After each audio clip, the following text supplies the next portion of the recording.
It's time for another episode of The Get Up. What's The Get Up? It's a slingshot. It's a chance to pull back your day and launch you into a new adventure with encouragement, motivation, and practical actions you can apply immediately. Some days that means tips about working from home. I've worked from home for the last 7 years, so I've got some ideas about that. For instance, the magical power of putting on pants. As I've said before, pajamas are clothes melatonin. It's almost impossible to conquer the world in flannel. On other days, I share hyper-specific ways to reframe the challenges you'll face as you set out to accomplish big goals. I spent the last 10 years helping thousands of people just like you do big, amazing things. If you're curious about what you're capable of, read my latest book, Finish.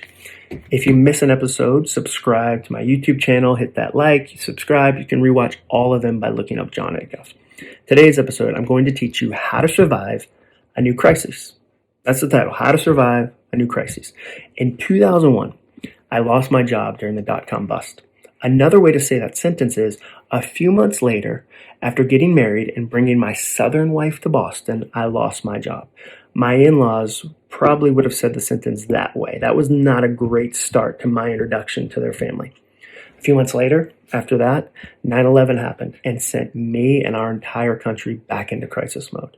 2008, I went through the recession. Every morning you'd come into the office with two questions on your mind. One, who got laid off yesterday?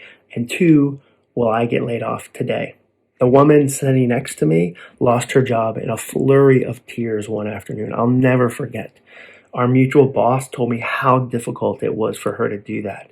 A few weeks later, my boss got laid off herself. It was a season where it felt like no one was safe. It's like the Hunger Games, just with more khakis and TPS reports. Did you see the memo about this?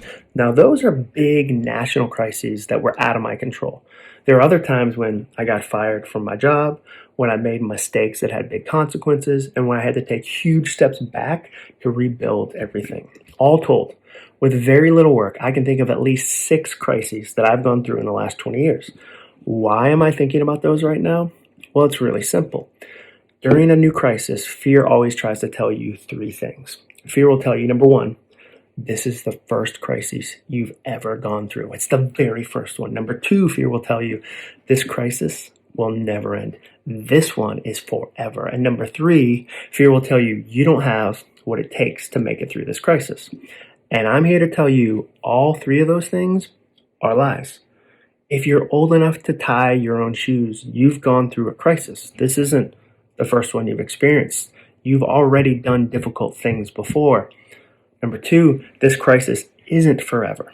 There's always an end to a crisis. There's always an after. There's always another chapter. There's always another side. We might not be there yet, but every day you stack on top of the previous day gets you one day closer to it. And finally, you have what it takes to make it through this crisis. How do I know that? Because you made it through the last one. That you're watching this right now is evidence that you came through, that you got to the other side, that you're still here. It's counterintuitive, perhaps, but one of the best ways to make it through a new crisis is to remember an old one. There's power in looking back and remembering the truth. This isn't your first crisis. None of us are rookies right now. We're not. We're seasoned pros. And 3 years from now, when we're still trying to make it through our collection of toilet paper that we hoarded, we'll look back on what we learned during this crisis. This isn't forever. It's not. This one will end just like the last one ended, even if that takes years. The end of this is already barreling its way towards us. We just can't see it yet. And finally, you have what it takes to make it through this crisis.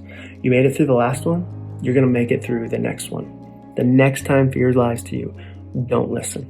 Thanks for watching. Hit that like button. Make sure you subscribe. Share it with friends. Have a great rest of your day.